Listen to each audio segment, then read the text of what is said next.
कई बार पैरालिसिस होने के बाद पेशेंट्स की कंप्लेंट होती है कि सर हमारे कंधों में दर्द रहता है या फिर हमारा जो हाथ है वो कंधे के लेवल से ऊपर की ओर नहीं जा पाता।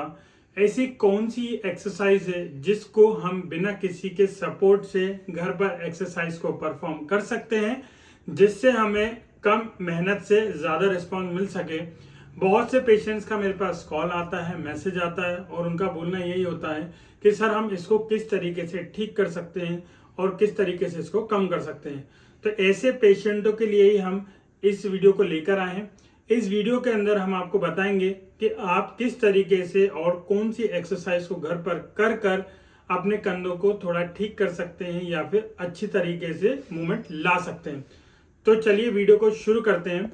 वीडियो शुरू को करने से पहले मैं आपको बता दूं, यदि आपने हमारे चैनल को लाइक शेयर एंड सब्सक्राइब नहीं किया है तो हमारे चैनल को लाइक शेयर एंड सब्सक्राइब करना ना भूलें।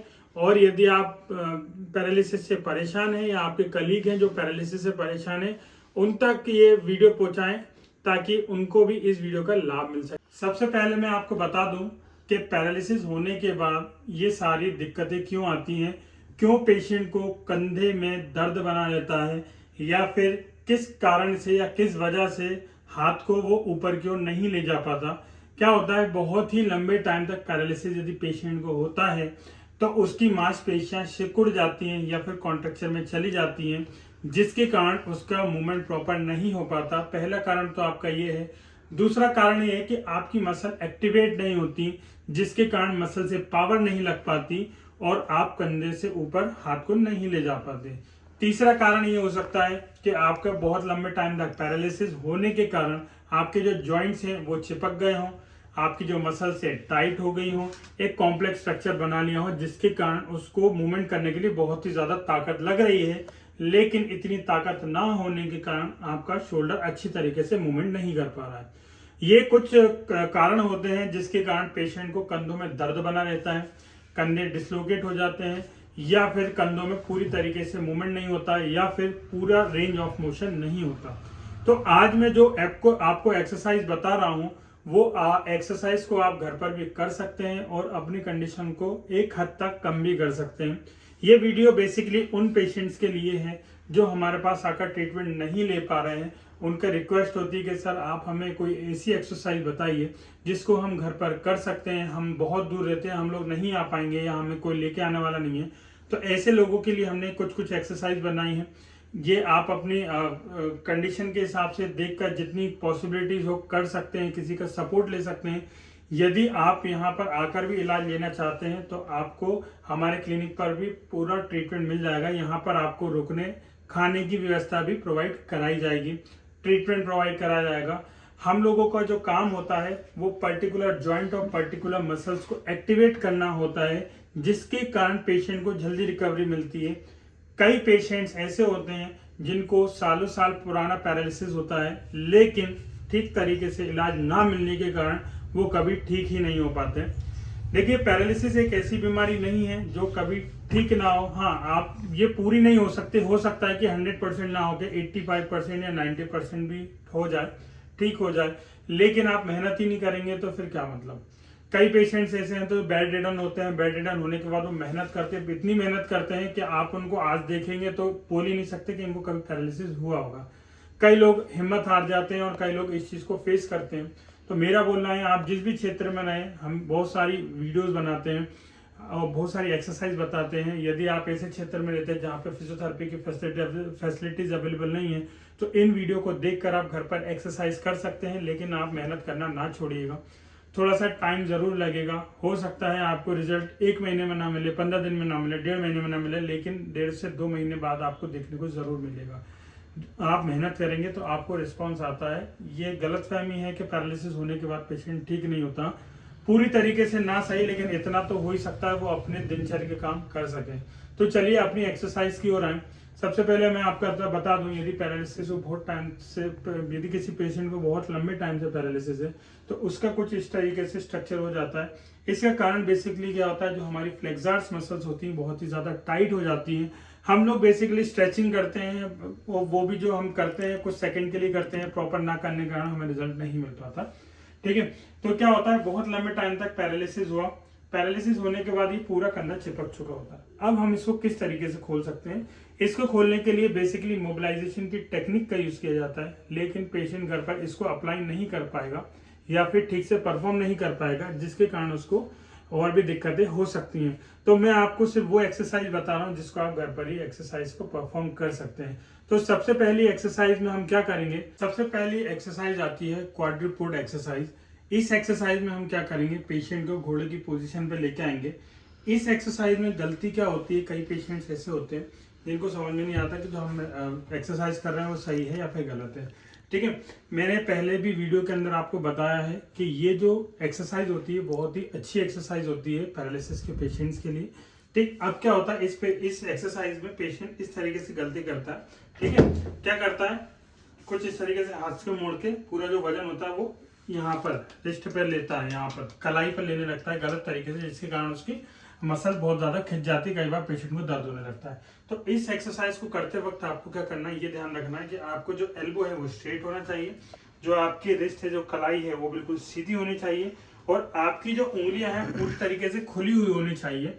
ऐसा नहीं होना चाहिए कि आपकी जो उंगलियां हैं कुछ इस तरीके से बंद है या फिर कुछ खुली हैं कुछ बंद है, ऐसा नहीं होना चाहिए। बिल्कुल आपकी जो उंगलियां हैं बिल्कुल इस तरीके से स्ट्रेचिंग पे आनी चाहिए। ठीक है, ये तो हो गई हमारी पहली एक्सरसाइज। इस एक्सरसाइज को कम से कम 15 से 20 मिनट तक मेंटेन रखना पड़ेगा आपको। इस पोजीशन को आपको कम से कम 15 से 20 मिनट तक मेंटेन रोज कीजिएगा। आप इसको इंटरवल में कर सकते हैं। इंटरवल मतलब 5 मिनट अभी कर सकते हैं, 5 मिनट दोपहर में कर सकते हैं, 5 मिनट शाम में कर सकते हैं, कुछ इस तरीके से आप इसको इंटरवल में कर सकते हैं।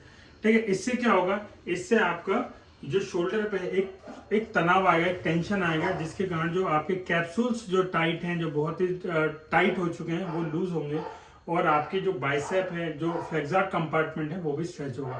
तो ये एक एक्सरसाइज में बहुत सारी चीजें आपको देखने को मिलेंगी। ये हो गई हमारी पहली एक्सरसाइज। ठीक है, इस एक्सरसाइज में हमें गलती क्या नहीं करनी है, अपना एल्बो मोड़ना नहीं है, अपनी कलाई को सीधा रखना है, और अपने फिंगर से उनको पूरी तरीके से खुले रखना है। ठीक है, सेम सेकंड एक्सरसाइज में हम क्या करेंगे, इसी तरीके से एक्सरसाइज रहेगी। ये वाली तो मैंने आपको पहले भी वीडियो में बता दी थी।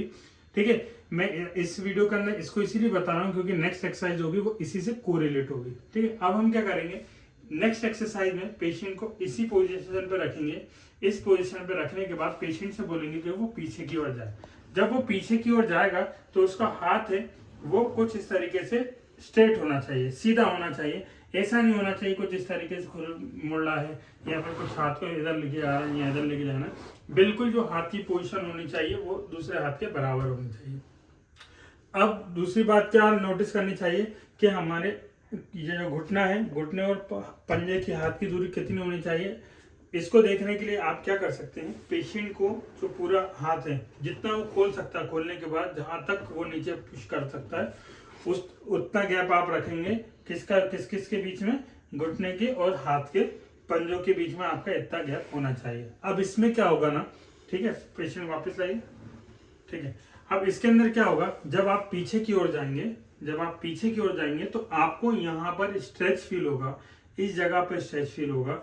आपको ऐसा लगेगा कि कोई चीज आपको रोक रही है, जिसके कारण आपका मूवमेंट नहीं हो पा रहा है। ठीक है, तो लेकिन आपको क्या करना है, जहां तक भी पेशेंट का मूवमेंट हो पा रहा है वहां तक आप करेंगे। हो सकता है कि पेशेंट इस पोजीशन पे है, लेकिन जब वो पीछे की ओर जाएगा तो वो इससे पीछे जा ही ना पाए, लेकिन कोई दिक्कत नहीं, आप इस पोजीशन को 15 मिनट तक मेंटेन कीजिएगा। जैसे जैसे आप इसको करते जाएंगे पेशेंट पीछे की ओर धीरे धीरे जाने लगेगा। हो सकता है स्टार्टिंग में पेशेंट 2 डिग्री 5 डिग्री या 10 डिग्री से ज्यादा नहीं जा पाए, लेकिन इसको कंटिन्यूस कीजिएगा तो पेशेंट के अंदर आपको अच्छा मूवमेंट देखने को मिल सकता है। ठीक है, ये हो गई। अब इसके अंदर हमें गलती क्या नहीं करनी, मैंने जैसे कि पहले की वीडियो में बताया आपको, जब आप ये करेंगे तो ये हाथ मुड़ना नहीं चाहिए, आपकी जो फिंगर्स है पूरी तरीके से खुली होनी चाहिए। हाँ, अब बात आती है डिसलोकेशन की। कई पेशेंट्स ऐसे होते हैं जिनका शोल्डर पूरी तरीके से डिसलोकेट होता है या फिर सबलक्सेशन की प्रॉब्लम उनको होती है। तो ऐसे पेशेंट को बहुत ही सावधानी से ये एक्सरसाइज करनी चाहिए। जब आप इस एक्सरसाइज को परफॉर्म करेंगे तो इस एक्सरसाइज को परफॉर्म करते वक्त किसी फैमिली मेंबर का सपोर्ट लेंगे, किसी घर के सदस्य का सपोर्ट लेंगे। आप क्या करेंगे, जो पहला हाथ है उससे आप शोल्डर को स्टेबलाइज करेंगे ताकि जो आपकी हड्डी है वो आगे पीछे ना खिसके, बिल्कुल स्टेबल रहे। और दूसरा हाथ जो रहेगा वो कहाँ पर, एल्बो की ओर रहेगा, और पेशेंट से बोलेंगे आप पीछे की ओर जाने के लिए। ठीक है, कुछ इस तरीके से बोलेंगे। ठीक है, स्टार्टिंग में पेशेंट को हो सकता है दर्द भी हो, लेकिन आपको परेशान नहीं होना, इस एक्सरसाइज को कंटिन्यूस परफॉर्म करना है। तीसरी एक्सरसाइज में हमें आती है, इस एक्सरसाइज में हम क्या करते हैं, इसके अंदर पेशेंट को क्वाड्रीपुट पे लेने के बाद वॉकिंग करने को बोलते हैं। ठीक है, जैसे बच्चा होता है ना, अपने चारों हाथों पैरों पर चलता है, सेम इसी पोजीशन पे हमें पेशेंट को वॉक कराना है। कैसे कराना है, देखिए क्या होगा, जैसे मान के चलिए पेशेंट को राइट साइड पैरालाइज है, राइट साइड पैरालाइज या फिर लेफ्ट साइड में आपको विजिबल रहेगा, तो लेफ्ट साइड यदि पेशेंट को पैरालाइज है तो आप क्या करेंगे, पेशेंट से बोलेंगे आप अपने हाथ को आगे की ओर लेके जाएंगे, लेके आइए, लेके आइए, कुछ इस तरीके से। दूसरा लेके आइए वाला, आगे चलिए, चलते जाइए, चलते जाइए, चलिए पीछे जाइए। कुछ इस तरीके से पेशेंट को आपको वॉक कराना है। ठीक है, इसको बोला जाता है क्वाड्रीपुट वॉकिंग बोला जाता है। इसके अंदर पेशेंट्स को मोबिलिटी प्रोवाइड कराई जाती है। मोबिलिटी मतलब उसकी रेंज के लिए एक्सरसाइज को परफॉर्म की जाती है। ये एरिया बेड छोटा सा है, इसलिए मैं आपको छोटा सा एक वॉकिंग दिखा दिया। इसको आप नीचे बैठ कर या फिर किसी दरी बिछा कर या फिर किसी गद्दे को बिछा कर आप इस एक्सरसाइज को परफॉर्म कर सकते हैं। ये बहुत ही अच्छी एक्सरसाइज होती है शोल्डर की मोबिलिटी को बढ़ाने के लिए। कई पेशेंट्स को हो सकता है इस एक्सरसाइज को परफॉर्म करते वक्त दर्द बढ़े या फिर दर्द होने लगे, तो ऐसी स्थिति में आपको घबराना नहीं है। इसको धीरे धीरे आप स्टार्ट कर सकते हैं। स्टार्टिंग में आप यहाँ से लेके थोड़ा सा 1 मीटर 2 मीटर की वॉकिंग का डिस्टेंस मेंटेन कर सकते हैं या 1-2 मीटर तक चल सकते हैं। जैसे जैसे आपकी कैपेसिटी बढ़ती जाए वैसे वैसे आप इसकी डिस्टेंस को बढ़ा सकते हैं। ये हो गई हमारी थर्ड एक्सरसाइज।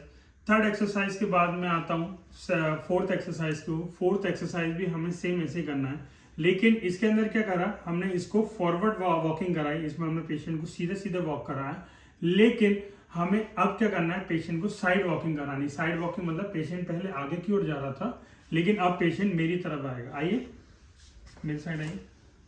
कुछ इस तरीके से पेशेंट लेके आइए, कुछ इस तरीके से पेशेंट वॉकिंग करेगा।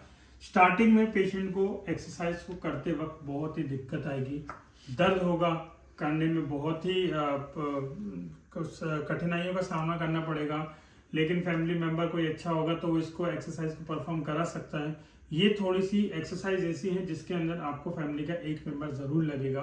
ठीक है, जरूरी नहीं है कोई बड़ा हो, ऐसा कोई भी वो नहीं है कि आपको इसको करने के लिए किसी बड़े की जरूरत हो। आप बच्चे के साथ भी इस एक्सरसाइज को परफॉर्म कर सकते हैं। इस एक्सरसाइज को परफॉर्म करते वक्त आपको ये ध्यान रखना है कि जब आप हाथ को ऊपर की ओर उठाएं या फिर हाथ को जब इधर उधर पोजीशन पे लेके आएं, तो आपका हाथ का एल्बो है वो मुड़े ना। आपके हाथ बिल्कुल स्टेबल रखा है, ऐसा नहीं एकदम से आप गलत तरीके से रख दे तो वो हाथ कुछ इस तरीके से मुड़ जाए, या फिर एकदम से रखें तो कंधों पे झटका लग जाए। तो ऐसे गलत तरीके से एक्सरसाइज मत कीजिएगा। स्टार्टिंग में धीरे धीरे से शुरू कीजिएगा। ऐसा मत सोचिएगा कि मैं इस एक्सरसाइज को जितना ज़्यादा करूँगा उतनी जल्दी ठीक होगा, ऐसा बिल्कुल भी नहीं है। अपनी बॉडी, हर इंसान की बॉडी अलग अलग तरीके से काम करती है, अलग अलग नेचर बिहेवियर होता है, हर इंसान का पर्सनालिटी अलग होती है। कई पेशेंट को थोड़ी सी एक्सरसाइज में अच्छा रिजल्ट मिल जाता है और कई पेशेंट्स को बहुत सारी एक्सरसाइज करने के बाद भी थोड़ा सा रिजल्ट मिलता है। तो ये हो गई हमारी चौथी एक्सरसाइज। पांचवी एक्सरसाइज में हमें सेम इसको रिवर्स में जाना है। जैसे हमने फॉरवर्ड वॉकिंग करी थी, सेम इसमें हमें बैकवर्ड वॉकिंग करनी है। ये एक्सरसाइज मैं आपको इसीलिए बता रहा हूँ ताकि आप इनको घर पर इजीली एक्सरसाइज को परफॉर्म कर सकें। बहुत से पेशेंट्स हैं जिनकी मेरे पास कॉल आता है, मैसेज आता है, बोलते सर हम नहीं आ पा रहे हैं, हम नहीं कर पा रहे हैं, हम किस तरीके से अपनी शोल्डर की मोबिलिटी को बढ़ाएं। तो उनके लिए एक्सरसाइज थी। यदि आप हमसे ट्रीटमेंट लेना चाहते हैं तो आप हमारे सेंटर पर या फिर हमारे क्लिनिक पर आकर हमसे ट्रीटमेंट ले सकते हैं। यदि आप हमसे ऑनलाइन जुड़ना चाहते हैं, यदि आप हमसे ऑनलाइन ट्रीटमेंट लेना चाहते हैं तो आप हमसे ऑनलाइन ट्रीटमेंट भी ले सकते हैं। इसके अंदर हमने कुछ बेसिक से कोर्स बनाए हैं 15 दिन का और 1 महीने का, जिसको आप घर पर एक्सरसाइज को परफॉर्म कर सकते हैं। इन कोर्स के अंदर बहुत ही इजी एक्सरसाइज है, बहुत ही इजी टेक्निक्स हैं जिसको आप घर पर परफॉर्म करके अपने दर्द को, अपनी मोबिलिटी को, अपनी मसल्स को एक्टिवेट करने का तरीका ढूंढ सकते हैं या घर पर मसल्स को एक्टिवेट कर सकते हैं। तो चलिए, वीडियो यदि आपको पसंद आई हो तो हमारे चैनल को लाइक, शेयर एंड सब्सक्राइब जरूर कीजिएगा। ये वीडियो उन तक जरूर पहुंचाइएगा जो पैरालिसिस की कंडीशन से बहुत ही ज़्यादा परेशान है।